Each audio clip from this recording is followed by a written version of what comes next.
This is Conservation and Science podcast, where we take a deep dive into topics of ecology, conservation, and human-wildlife interactions. I'm Tommy Serafinsky, and I always strive to bring you diverse perspectives on topics we discuss here and examine their ecological, social, and political dimensions. And today is one of those episodes where we're particularly going to focus on social and political dimensions because we are going to discuss European environmental policy.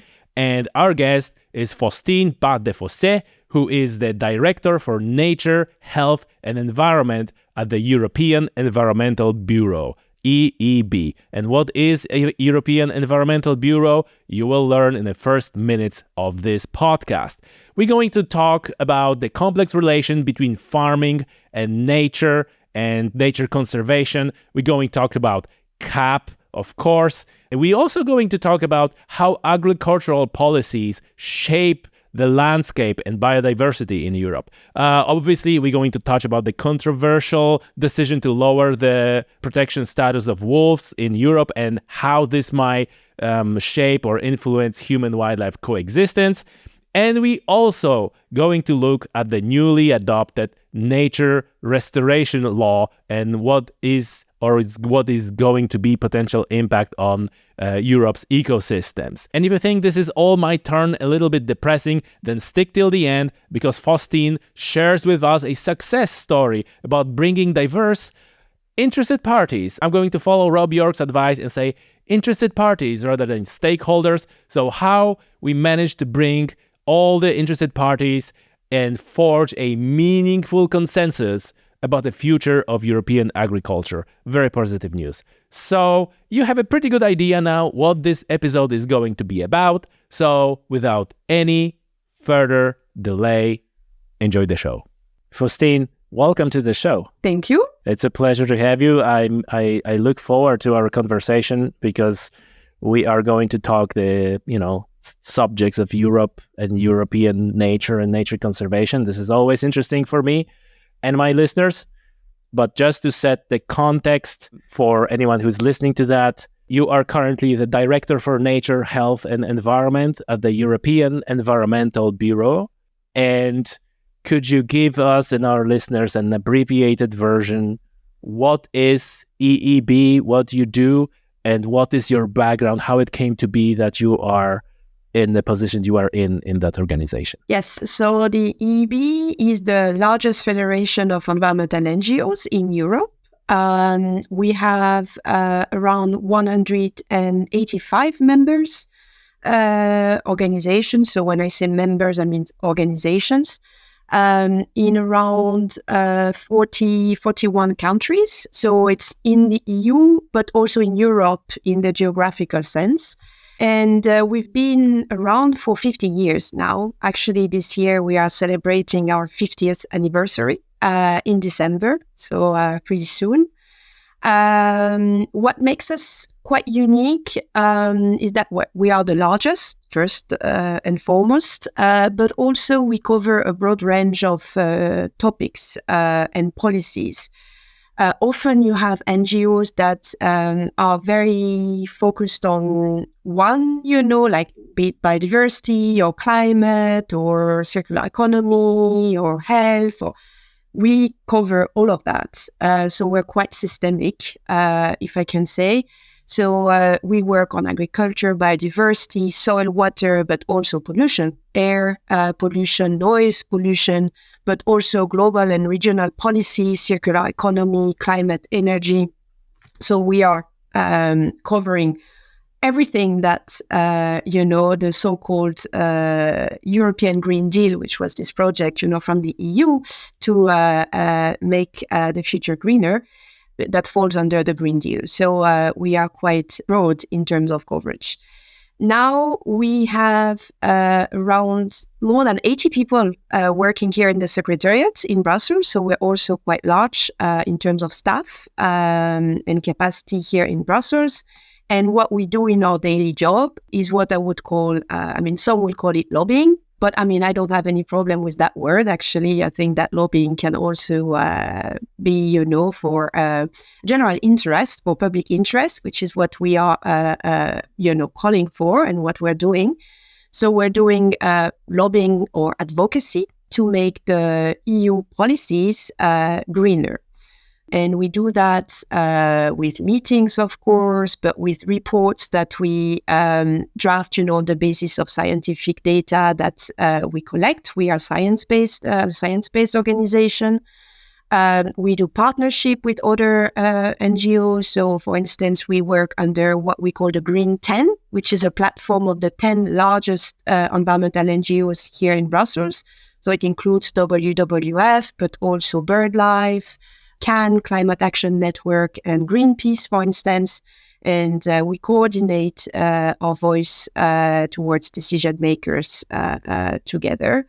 And we are also members of expert groups that the European Commission, organizes. We respond to public consultation. We also run campaigns, like during the elections, this year, the European Parliament election, we try to mobilize voters with scientific data and science-based information, but also factual information about the role of the EU and of environmental policy in their daily life.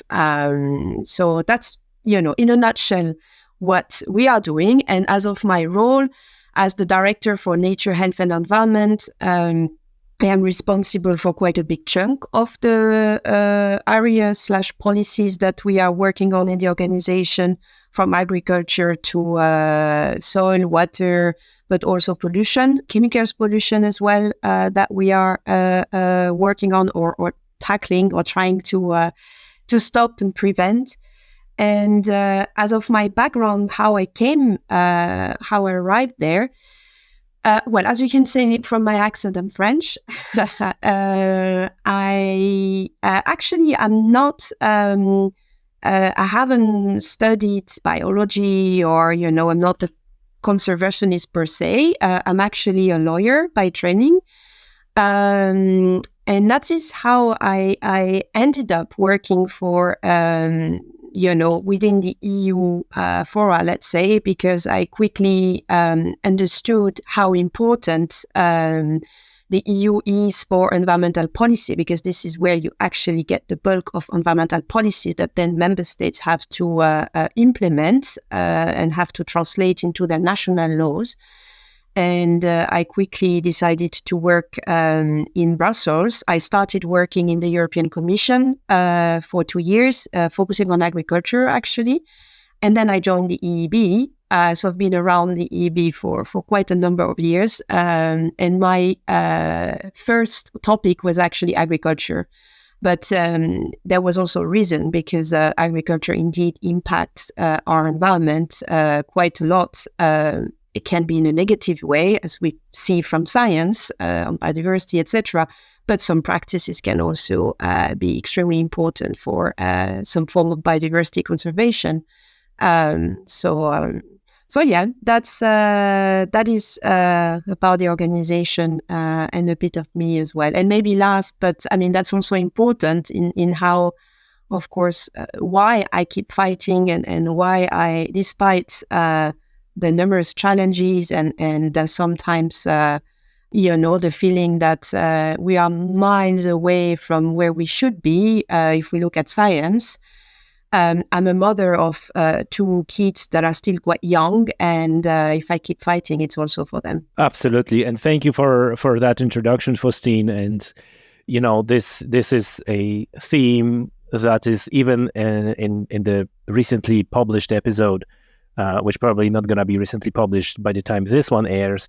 I was speaking with a lady who wrote a book about climate anxiety, and she said, I'm doing that for my grandchildren. And then earlier I had a gentleman who again wrote a kid's book, so saying I don't think that my grandchildren are getting enough of the knowledge and exposure to nature from their parents. His son in this case. So this is kind of like a repeating theme, and thank you for bringing that up. Obviously, agriculture, I'm sure we're going to talk a lot about agriculture, but first, you have obviously a lot of experience in EU environmental policy. What is the biggest challenge in general in balancing human activities with wildlife conservation? Because I think that would be the core of problems with wildlife and biodiversity that we have. Oof, what a... um, as I've said, I mean, where my strongest expertise is on agriculture, and maybe I can take that as an example because I think that this is where obviously we do see. I mean, it's a sector, an activity that does impact a lot on our natural resources, our environment in general, and biodiversity in particular. Why is it so difficult? I mean, we have been farming and let's say consuming also agriculture products in a certain way for decades. And while it is clear from science that if we continue as we do, we won't be able to stay within planetary boundaries, and eventually we will hit the wall. I mean, to put it bluntly and simply, and it's not just something that will have impact people outside of the sector, but the sector itself, farming will be among the first victims. I mean, we see that already with climate change and the loss of pollinators, etc. So why, despite not just the knowledge, but what is happening in front of our very eyes, things are not changing? And why? Because we do have policies in place, and I think this is also important to stress. There are several environmental policies that have been adopted, in the past decades that are out there on water, the Water Directive, on biodiversity, Birds and Habitats Directive. And the problem does not lie with the policies themselves. It lies with the implementation and the fact that member states are not implementing them as they should. So why are we there? The problem is it's systemic. This is why it's so difficult to tackle it. And I take the example of agriculture because it is quite obvious. We're not going to manage to change our agricultural practices if we are not changing the food system as a whole. It's illusional to think that we will make our farming practices more sustainable without changing practices all the way, through the chain, all the way to our plates, basically, because production and consumption are interestingly linked, and not just as within the EU, but at the global level, of course, because we're also trading with partners countries, etc. So we need to look at it in a systemic way, and of course, it is challenging. Of course, it is difficult, and when you're faced with such a challenge, sometimes, it seems so complicated that the easiest reaction is either to freeze and, you're not doing anything, statu quo, because it seems impossible, or you tend to go for what you think, would work, but it doesn't. And we've seen it, like quick fixes, technological fixes. And but given that it's a systemic problem, we need to tackle it systematically, like at a broader scale. But that doesn't mean that it's impossible. But of course, it requires a set of different things from policy. Of course, new policies, more coherent policies, because we have also incoherence in policies, better implementation, better enforcement. But also, we need the private actors to be part of that change. We need to change marketing. We need to consumers' behavior, but without falling in the trap of this responsibility of consumers, because whether we like it or not, consumers are actually, not necessarily consciously making their food choices. There are a number of factors that are influencing their choices, from the price to socioeconomic factors, cultural, education, marketing, etc., etc. And if we're not tackling them all, then, we're not changing what we call the food environment, and we won't make the sustainable choice the choice by default, which today is the opposite. The unsustainable choice is often the choice by default. So, I think their agriculture illustrates very well, like the magnitude, let's say, of the challenge that we're faced with. But it's not because the challenge is big that we should not, tackle it, because the more we wait, the more difficult it becomes to actually tackle it. And the cost of inaction is huge, and for the sector itself, first and foremost. You're right about the need for the systemic change and tackle the entire system rather than one point of a system, because that will never work. Over the years, do you see any evolution in relation between farmers and farming sector and conservation, let's say, or environmentalists. Let's use those umbrella terms. Do you see any changes in that relation over the years? I mean, we work with farmers. When I say we, environmentalists in general, in my organization and our members at national level, at local level, we are engaged in many partnerships and their EU policies, but not only. So we do work with many farmers who know how important it is to actually protect the natural resources they rely upon for their activity. So whether this has improved over the years, I believe it has. And also because, environmentalists, like decades ago, they were completely absent on the Common Agricultural Policy, for instance, discussion. So the Common Agricultural Policy is farm subsidies policy, let's say. So it's a third of the EU budget. So it's quite a big chunk of the EU budget. It impacts us all, but for a long time, citizens, civil society, environmentalists were not so much part of the discussions on the Common Agricultural Policy. But this has changed. Now we are among the stakeholders discussing it. We don't have the same influence power than some others, but we are around the table in many fora, not in all, but in many. So things have evolved, and also the narrative has changed, I think. That being said, recently, what I have noticed is a very worrying pushback and somehow rollback, which I think is extremely concerning, given the magnitude of the challenges that we're faced with, and again, the fact that the sector itself is the first victim of it.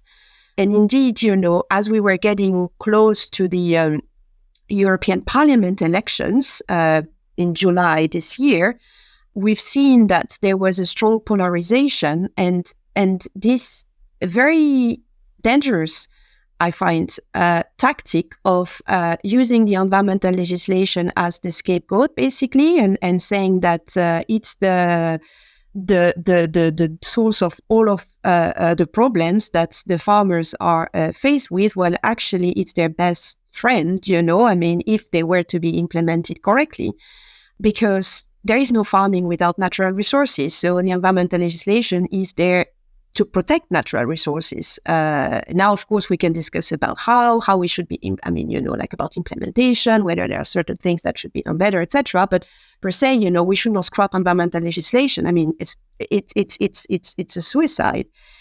Yet, in times of crisis, of course, this sort of wrong narrative tends to work because it's, you have like one enemy, is the environmental policy, the environmentalists, etc. And, you're all against those. And as I said, it is extremely dangerous. Yet we've seen that it has worked, that also some politicians have used that tactic also for their re-election. And we see now after the elections that, yes, there is a push for what I would call deregulation.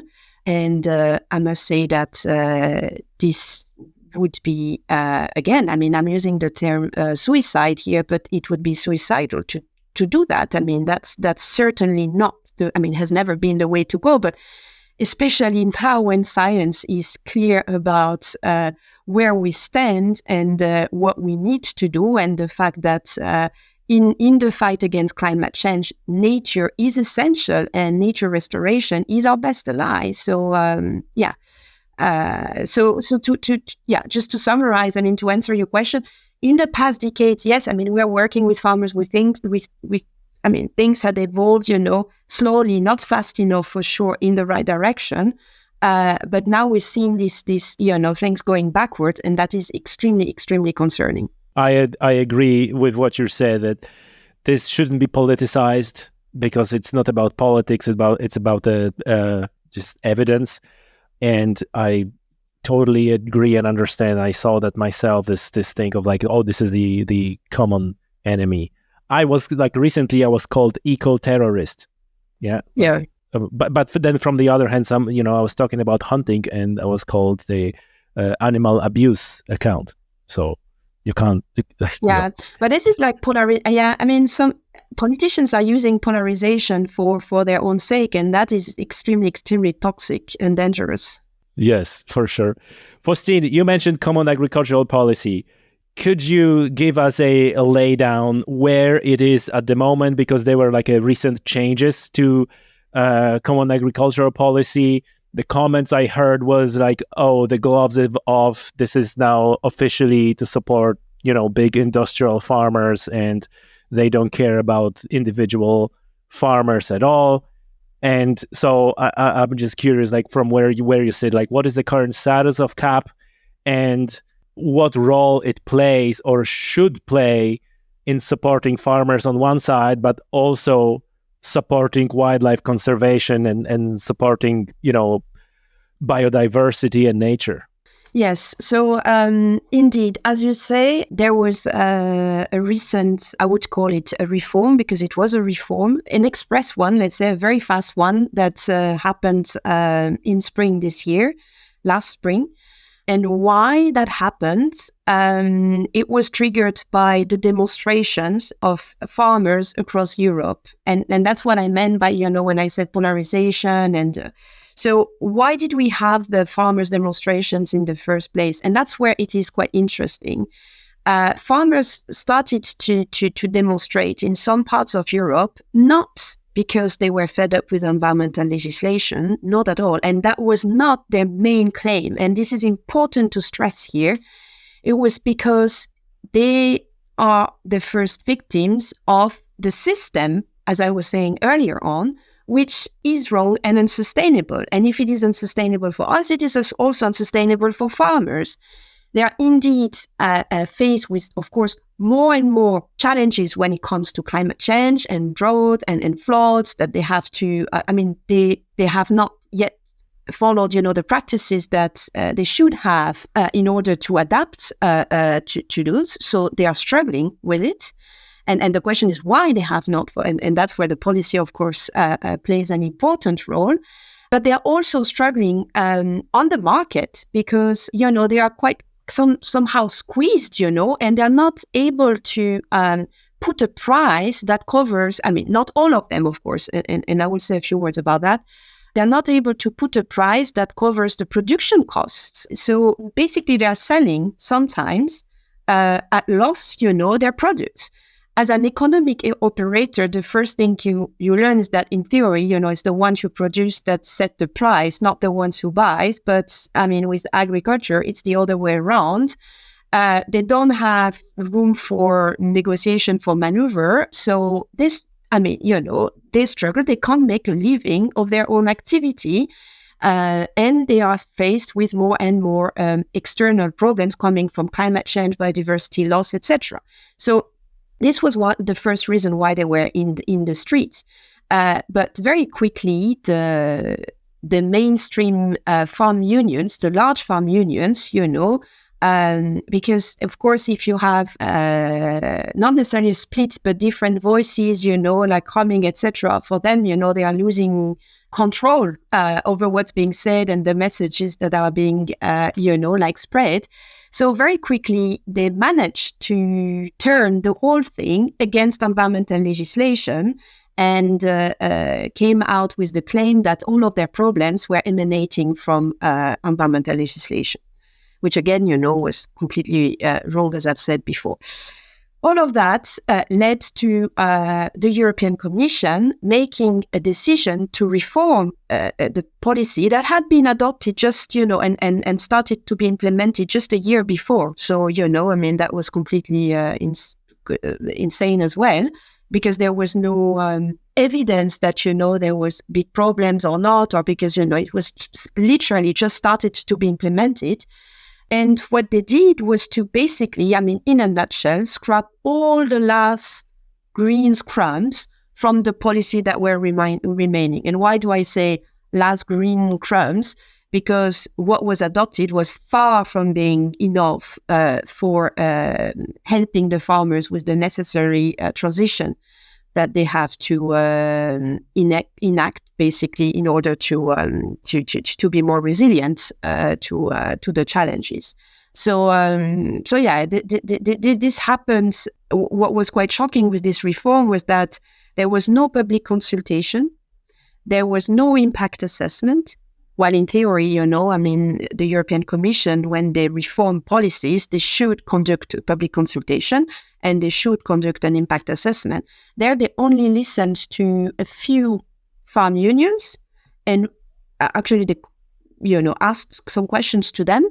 And some of them sent a letter afterwards to say, we've been consulted but not heard. And this were the Via Campesina, so the small farmers organization. So basically, they were the ones saying, don't cut the environmental part, that's not the problem. The problem comes with, like the market is more systemic, we need to tackle the system, etc. But they were not heard. So what can I say about the Common Agricultural Policy to summarize? The Common Agricultural Policy is a policy tool, right? It's a political decision at the end of the day. It's a pot of money and politicians can decide how to use it. Unfortunately, now, the decisions that are made are not, for more sustainable farming. The way the Common Agricultural works now is that it is favoring intensification. It is pushing for, more larger scale farms with public money against, natural resources protection. So the tool per se is not necessarily the right or the wrong one. Is what we do with the tool, and what we do with the tool today is wrong. Yes, thank you for that. I see farmers and farming potentially being the biggest ally in restoring nature and more sustainable practices. And like you said, this is my observation as well, that there are individual farmers who are doing absolutely fantastic job in restoring nature and in the way of their thinking. But the problem is there are few far in between and the small operations. And then you have a massive industrial scale operations, which are basically corporations. This is not like a environmental endeavor with the nature, with the land. This is just a corpo. Listen, I want to switch gears for a second and talk about another recent issue, which is lowering the protection status of wolves in Europe. And in fact, for people like this is how we get in touch, because I attended EEB conference or symposium on that subject. What is your take? Because everything seems to be revolving about human-wildlife conflict. And human-wildlife conflict is one of the big pillars that I'm covering here on the podcast. So maybe I'm going to ask like two-part question, and you can pick out whichever part you want to tackle first in which order. So the first one then, is lowering protection status of wolves in Europe as good as done? It's just a matter of, cogs turning, and we, in fact, gonna move them to Annex 5. And secondly, what is your perspective on improving this and better manage human-wildlife conflict in Europe? Yeah, good questions.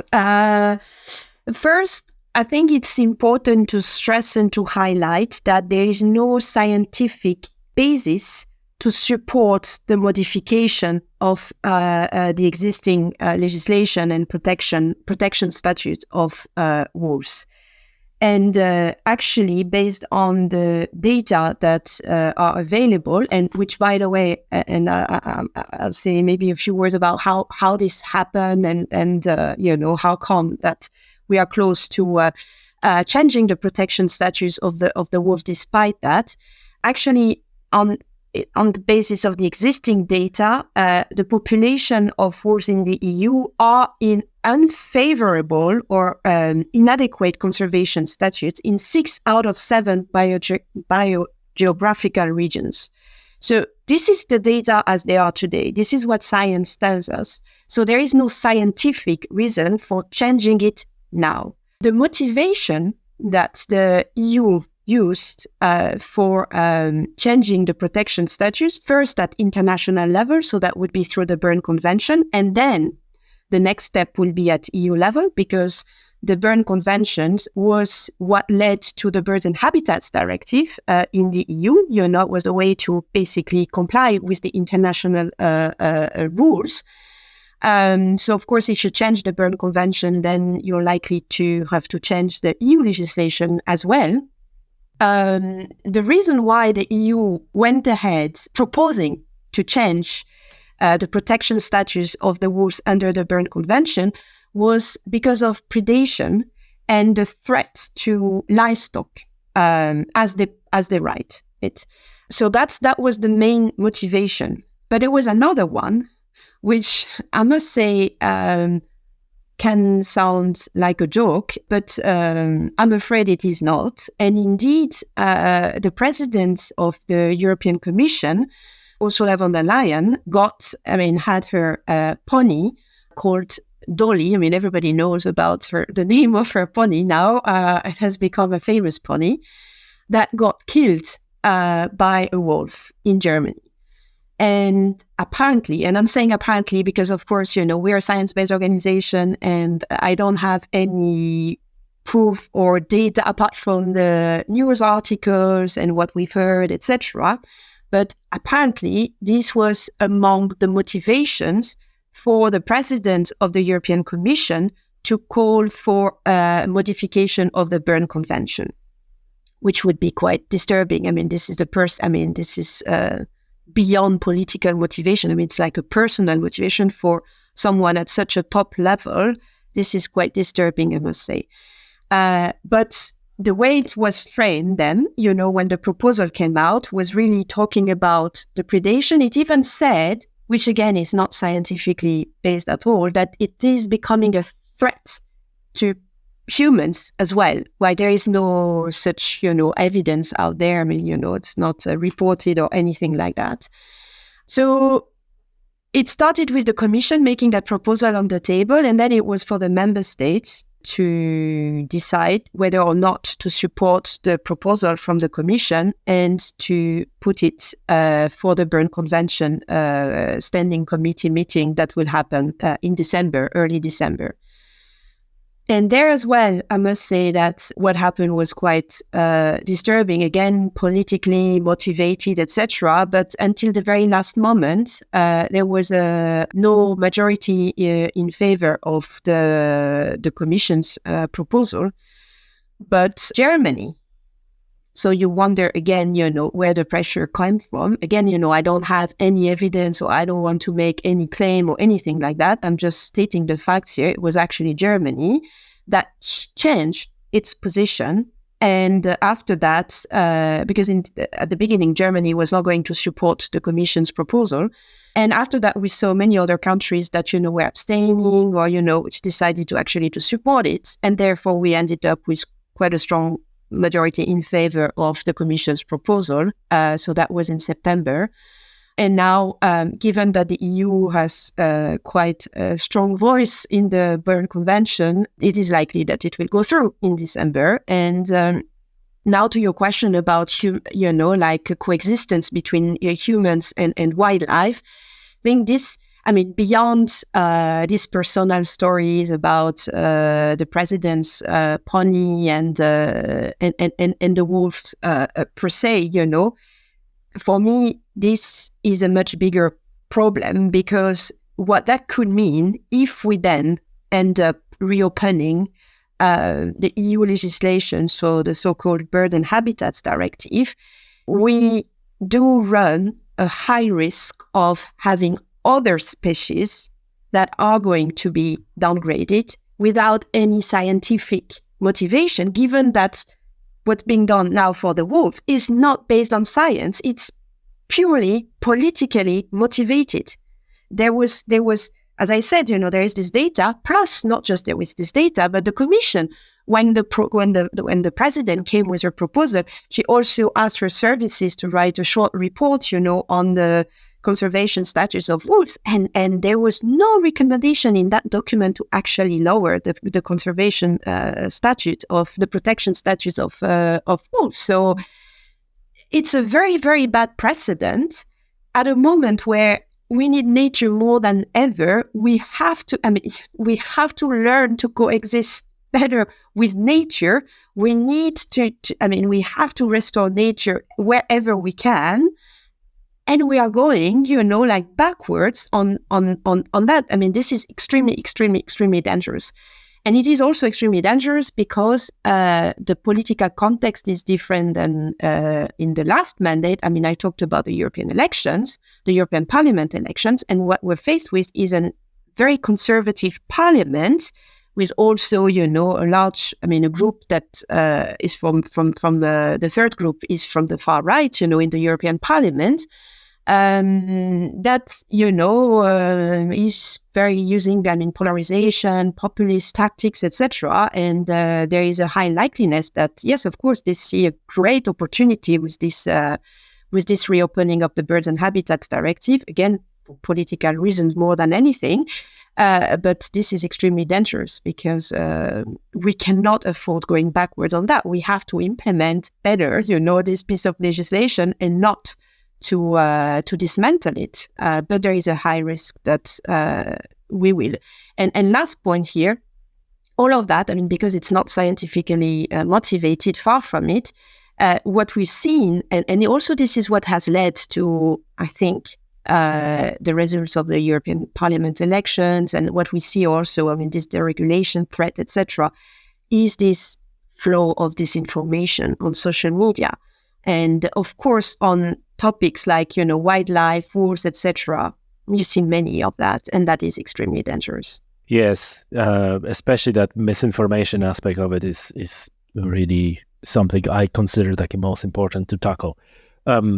So, folks, for you who are listening to this, if you're interested in diving deeper into the issue of the lowering wolf protection status, it's the episode 163, where I had 5 experts on one episode presenting different points of view. And Faustine, if I may, I will push back a little bit, or maybe challenge you a little bit on this statement, because on the scientific side of it, what I heard, right? I'm not a scientist, but what I heard is that wolves are incredible success story in terms of conservation in Europe. Their numbers are much higher than they used to be. And there is opinion that at this point, because how they're mixing, how they're traveling between the countries, we should really look at one European wolf population rather than on those small populations. And the argument I heard from the scientists was, why do we have a system of annexes if they are hijacked into political fight? Wolves recovered, therefore there should be moved to Annex 5 to reflect the recovery, because that's what it is. While at the moment it's much considerably easier to uplist the species, and to downlist the species, there's this whole procedure, voting and everything else to downlist them. And the argument I heard was like, if we could keep that purely scientific and make it easier to move the animal up and down in that list, that would take whole that mechanism away from the political fight. That's like, because right now it is being weaponized for everything that you said, right? Of all the greenies want to, get us out of business and all that stuff. So that would, and similar mechanism I noticed is in North America, where again, there are some recovery criteria where the species should be uplisted and downlisted, and those criteria are met for a number of years, and the species is not downlisted because of all the concerns. And I'm not dismissing the concerns here, by the way, because obviously for all the reasons that you listed, those concerns are there. And the common theme is, like, I had a lady from Estonia who, as you know, wolf is an Estonian national animal. And they have wolf management program when they allowing wolf hunts and so on. And she said something like, I am a wolf lover and I am not happy about those wolves being killed. But if that's the price for coexistence, I'm willing to pay that. So I'm just curious of your view on this. Like, on one hand, why not take the Habitats Directive and all that out of this political struggle and say, like, hey, here are the criteria, and the animals are moving up and down as we see their recovery, and the wolf recovered, therefore we should list them down. And yes, for sure, some wolves will be killed, like they are right now in Switzerland, I think. I think Switzerland is not in the EU, but but that would be the price for coexistence. Curious on your view on this. Maybe on your point about splitting the science, trying not to politicize that too much. I would agree with you. I think it's important, especially given the context we're in now, and the threat that we see with the European Parliament, composition today, and with this big part of it being, from populist parties, and seeing that as an opportunity to polarize, and think that this is quite toxic and very dangerous.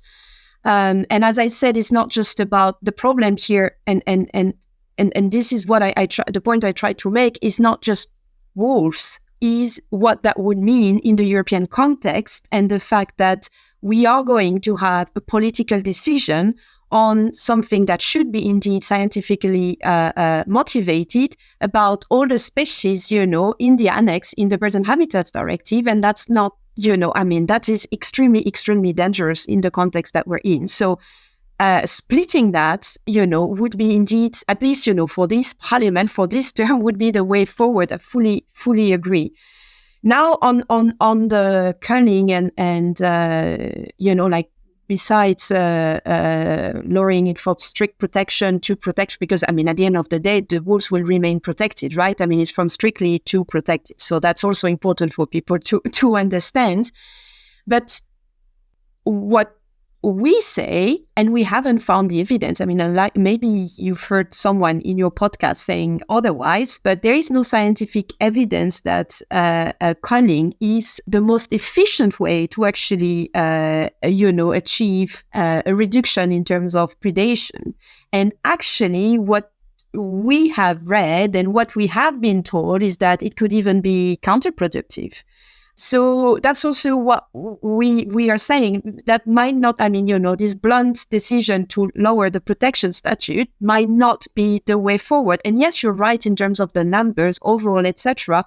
But again, it depends maybe like which scientist you're talking to. I don't know, but the scientific evidence as we see it is that, there is no strong justification, and even from the Commission services, to go for that option. Especially if what we're trying to tackle here is the risk of predation for livestock. Coexistence for us should remain, the way forward. And again, as you were saying as well, from the person that you talk to, and as I said, we're going to move from strictly protected to protected, so wolves will stay, and we will have to coexist anyway. So what we have to do is to double our efforts in coexistence efforts, not through culling, but, through guardian dogs, through fences, through, we have programs out there, in the LIFE program, for instance, in Europe, where you have some money. Maybe we need to put more money. We need to better use the common agricultural policy. For now, it's just a small part of the common agricultural policy that is used for that, because of course the bulk of it goes to cereals farmers who do not necessarily need the money, but actually the shepherds might need the money more, for coexistence. And I'm not sure, of course, again, this is maybe personal here, but I'm not sure that when the large farming unions are actually going against, the wolves and in favor of lowering the protection status, that they really care so much about it, because most of it, are serious farmers, and it's not really a problem for them. But it's more about the money issue, and they don't necessarily want the money to be used for coexistence measures, and taken away from their direct payments, or So I think maybe some people should think twice about that. And also something that I've been thinking about, if you do lower, to be seen, but the protection statutes of wolves, what does that mean for these coexistence measures and this money? Are we going to keep spending, or will it still be available, that pot of money for coexistence or not? Because, in theory, you will have alternatives like culling, so there will be less justification for using public money for fences, for guardian dogs, etc. So I think that this should also, be part of the discussion, and people should think, shepherds and should think about that as well. I'm not 100% sure about what that would mean, but that would have consequences for sure, because there will be alternatives. Because today you have that money, you have these programs, because you're not allowed, to kill them. So, yeah. That's it. That's an excellent point, Faustine. And, I know good and well that on wolves we could do like a 3-hour straight discussion. And for anyone who is interested, just go to my website, tommysoutdoors.com, and type wolf or wolves into search box, and you'll find a lot of materials in there. And by the way, I think the important point that you made is that culling is not, I think, right, that's my opinion, it's not meant to fix the problem with depredation or coexistence in the matter of, like, in the biological sense. It is more of in the social sciences realm of, people giving agency to people to do something. Whether that's correct or not, that's a different discussion. And like I said, we had these discussions on many times on the podcast. Faustine, I just want to switch gears again to final big item, current item, nature restoration law, where it is at the moment. Again, that's something that we covered on the podcast a few times with farmers and with, green politicians, let's call them that way. Different points of view were presented already. I am more interested now where we're at with nature restoration law, how much it was stripped from their original ambitious plans. Is it still fit for purpose, or is it, where are we? So, good news is that it went through. It got adopted. So, and that was not a given. Because again, it was heavily politicized. It was happening before the European Parliament election, and it was instrumentalized quite a lot for the sake of polarization and, all tactics, of course, but that can be extremely damaging. So, and I must say there, the hero, really a hero, is the Austrian environment minister. She's my hero. And also because she put her own political career in danger doing that. She did stand for the nature restoration law in the council. While she was under pressure, of course, and she did it not for political reasons, but because she does believe that that's the only way forward for our survival and the one of her children. So bravo, really, and it went through in the council, even though until the last minute, really, we thought that the council would kill it, basically. Even though we had a big battle, the council is where you have the member states, and we already had a big battle in the European Parliament, where you have the members of the Parliament who are directly elected by citizens of the EU, and there as well we had to fight really, really hard to get it through, but we managed eventually. Now, about what's left from it, of course, it's not as ambitious as what the Commission initially put on the table, but the targets are there when it comes to restoration, farmland, and it's not as ambitious as it was proposed, but it ended up being slightly better than what the Parliament, tried to get to. So overall, it's great. It has been adopted. Now it's all about implementation, and it's where it is difficult, because I've said at the beginning of our chat that we do have several pieces of environmental legislations out there. Some of them have been there for decades. The problem often lies with implementation and the lack of implementation from member states. There are many cases, we call them infringement case procedures, that are ongoing, the EU against the member states because they are not implementing the law. Now, what the member states will have to do for the nature restoration law is to set their national plans. How this is going to go, of course, is of paramount importance. I mean, it has to be transparent. They need to involve stakeholders, civil society, conservationists, of course, farmers, etc., etc., etc.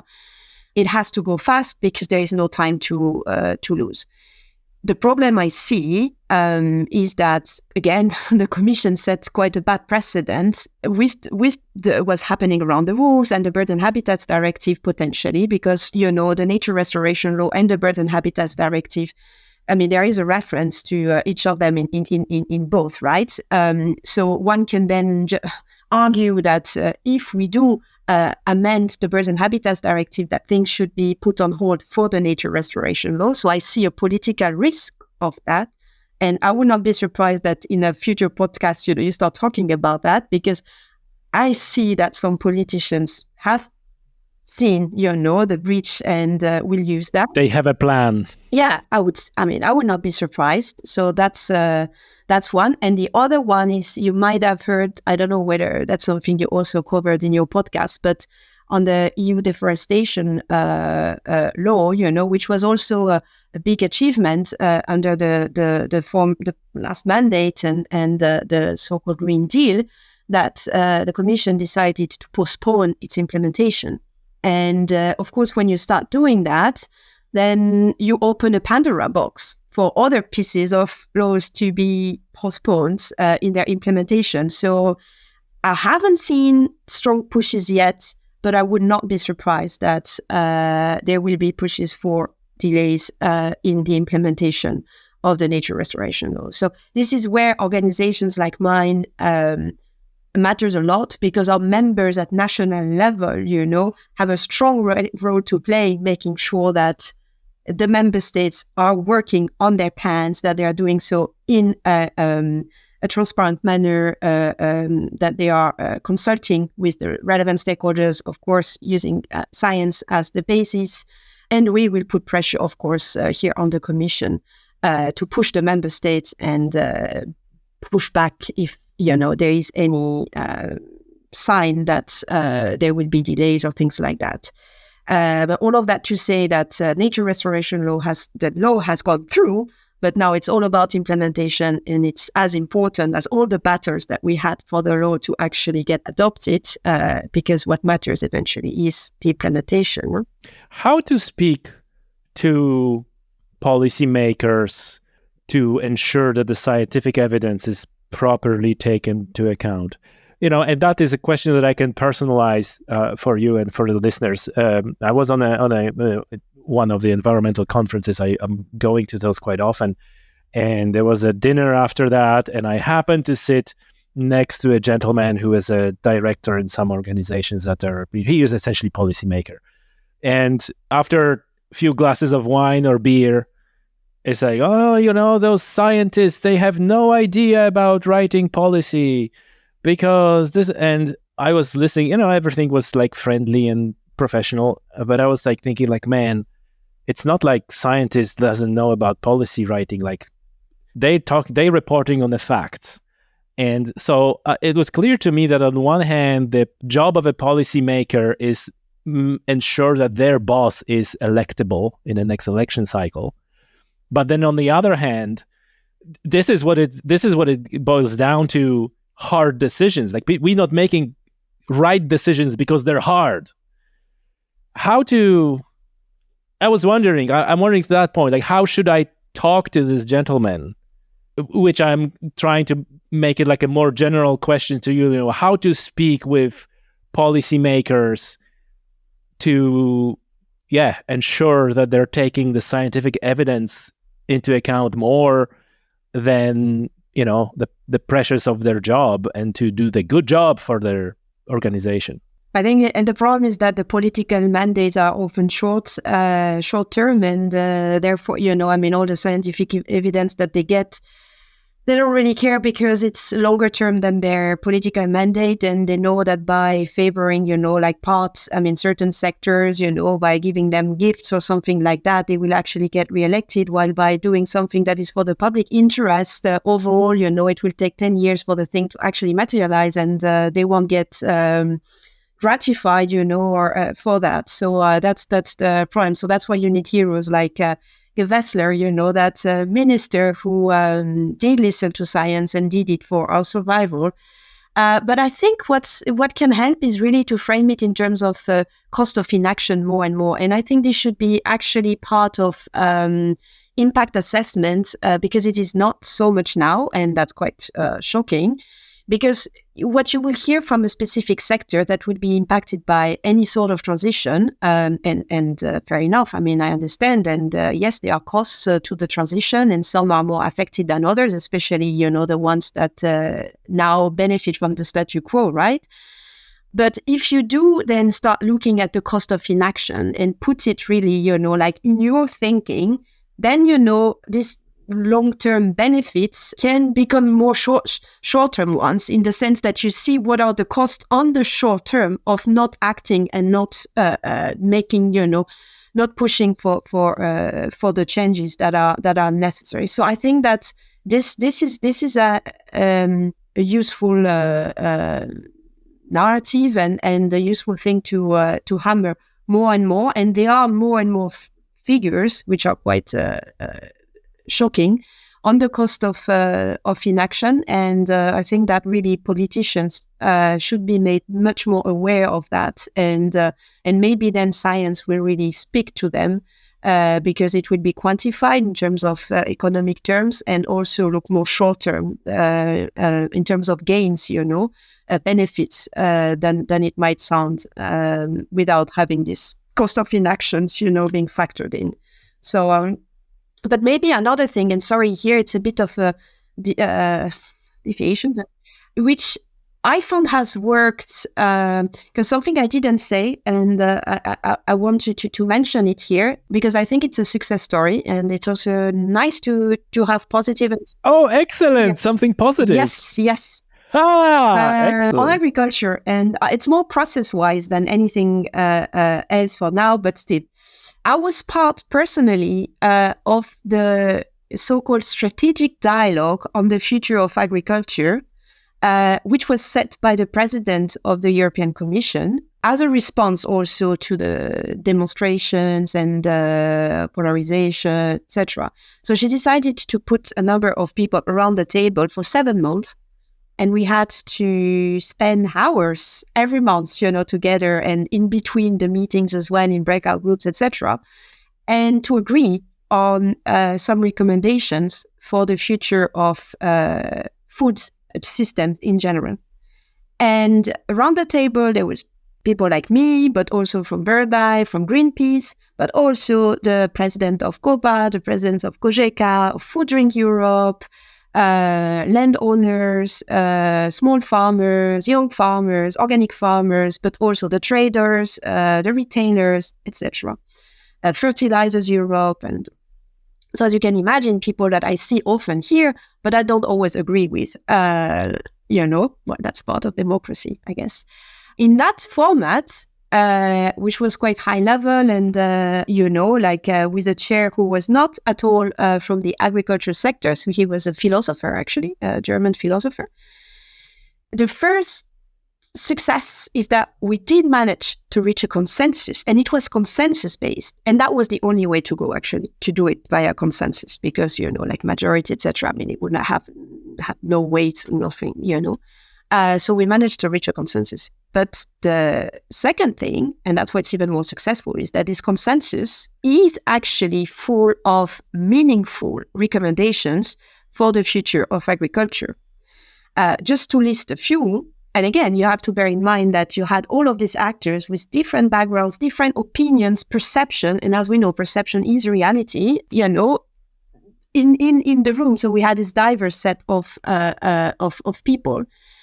We start by saying that statu quo is no longer an option and that time for change is now. And so we do say that we need that system change in the food sector, which for some, has never been, said in such a strong way. So that's already something. And then we go on and say things like, write things like, we need to implement and enforce existing environmental legislation, and we do refer to the nature restoration law. So if ever, some who were around the table were now lobbying against the nature restoration laws or delaying, this nature restoration law, that would be against the spirit of that consensus that we reached all together. But we also called for big change in the common agricultural policy, like moving away from direct payments and saying that the common agricultural policy should target the farmers who are most in need. Because today, indeed, as you know, 80% of the money goes to 20% of the farmers and not necessarily the ones who really need it. And that we should also improve the environmental schemes under the policy, and that this should grow, proportionally, become like a larger and larger part of the policy and be targeted, to results more than practices. So that's another thing. And another big thing, which was not at all the topic of today's discussion, but, and on wolves, there is also a line which calls for coexistence. Excellent. Yes. Yeah. I can send you the reference if you want to put it as a note here. Oh, yes. We'll do that. I'll do that. Yeah. Links in the description. Perfect. Yep. Yeah. And it also calls for changing consumption behaviors. As I said at the beginning, the only way to tackle production is to tackle consumption. And it does talk about something that, of course, is heavily polarized and where you see that science is not recognized by some, is the need to reduce our animal proteins consumption. And there is a sentence on that. Of course, it's a curve. It's well balanced. It talks about the trend and that the EU should support the trend, etc. But it's there, and it refers to the scientific consensus that there is on that. So it was possible.